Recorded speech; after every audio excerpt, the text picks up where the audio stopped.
आणि भक्तिमय वातावरणामध्ये आपल्या संगमनेर येथे आज तिथीनुसार साजरा झाला।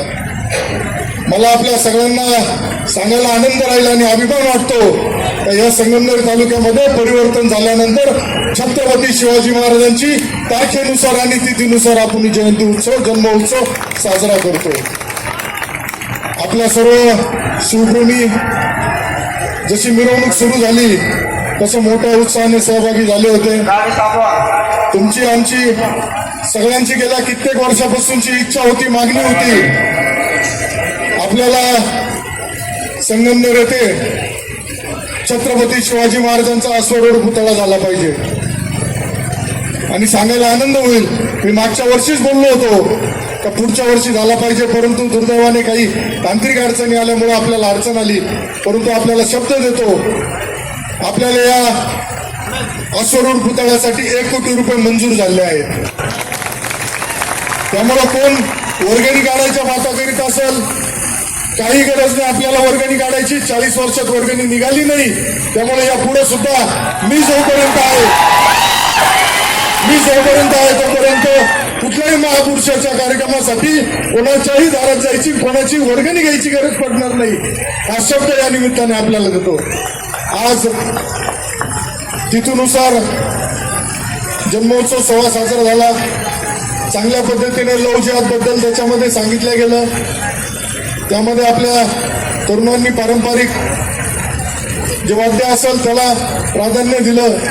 आणि आज महाराष्ट्र सरकारचा अर्थसंकल्प सुद्धा ज्या पद्धतीने छत्रपती शिवाजी महाराज रयतेची काळजी घेऊन काम करत होतं, त्यानुसारच आज अर्थसंकल्पामध्ये शेतकऱ्यांना कर्जमाफी सुद्धा आपल्या महायुती सरकारच्या माध्यमातून करण्यात आली आहे। त्यामुळं आपल्याला हा शब्द देईल का सगळ्या महाराष्ट्रामध्ये नशीबवान आमदार असेल तर तुमच्या संगमनेरचा आमदार आहे।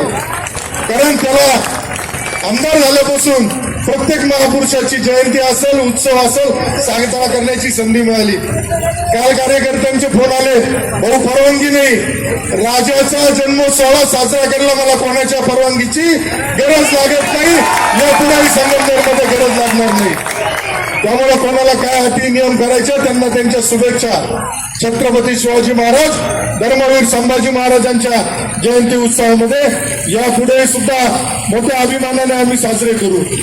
पुन्हा आपल्याला शब्द देतो, संगमनेरमध्ये छत्रपती शिवाजी महाराजांचा अश्वारूढ पुतळाच होणार। आदरणीय मुख्यमंत्री तत्कालीन एकनाथराव शिंदे साहेब यांनी त्यावेळेस त्यांच्याकडे परिवहन खातं होतं, त्यावेळेस नगरपालिकेवर प्रशासक असताना छत्रपती शिवाजी महाराजांच्या स्मारकासाठी इथं जागा मागणी शिंदे साहेबांकडे करण्यात आली होती। आणि शिंदे साहेबांनी ती 200-250 स्क्वेअर फूट पर्यंत मान्य केली। परंतु माझा 1 वर्षापासून संघर्ष चालू आहे तर ती जागा आपल्याला कमी पडती, आमच्या महाराजांना आम्ही 200 स्क्वेअर फूट मध्ये नाही स्थापन करू शकत, आम्हाला अतिशय चांगल्या पद्धतीने अश्वारूढ पुतळा आणि त्याचं स्मारक झालं पाहिजे, यासाठी आमचा प्रयत्न राहणार आहे। त्यामुळे लवकरच आदरणीय शिंदे साहेबांच्या, आदरणीय नामदार राधाकृष्ण विखे पाटील साहेबांच्या नेतृत्वाखाली एक बैठक होऊन एसटी महामंडळाची भरपूर जागा बळकावलेली आहेत बीओटीवाल्या ठेकेदारांनी। त्यामुळे महाराजांच्या पुतळ्यासाठी एसटी महामंडळ अडचण करणार असेल तर त्यांना न विचारता आपण इथं महाराजांचा अश्वारूढ पुतळा सुद्धा बसवायला कमीपणा अजिबात थांबणार नाही। त्यामुळे आजच्या या शिवजन्म उत्सव सोहळ्याच्या आपल्या सर्वांना खूप शुभेच्छा देतो। विशेष म्हणजे आपल्या आतापर्यंतचे ज्या महापुरुषांच्या मिरवणूक झाल्या, उत्सव झाला, अतिशय चांगल्या पद्धतीने शांततेने दरवेळेस त्या पार पाडण्यात आल्या। आपल्या पोलीस प्रशासन असेल, डीवायएसपी सोनवणे साहेब असेल, बारावकर साहेब असेल, त्यांचे सर्व सहकारी असेल, त्यांचं या निमित्ताने मी अभिनंदन करतो। अतिशय चांगल्या पद्धतीने तुम्ही सहकार्य करता, त्यामुळं आल्या सर्वांच्या उपस्थितीचं सुद्धा मी आजच्या शिवजन्म उत्सवानिमित्त त्यांना खूप खूप शुभेच्छा देतो।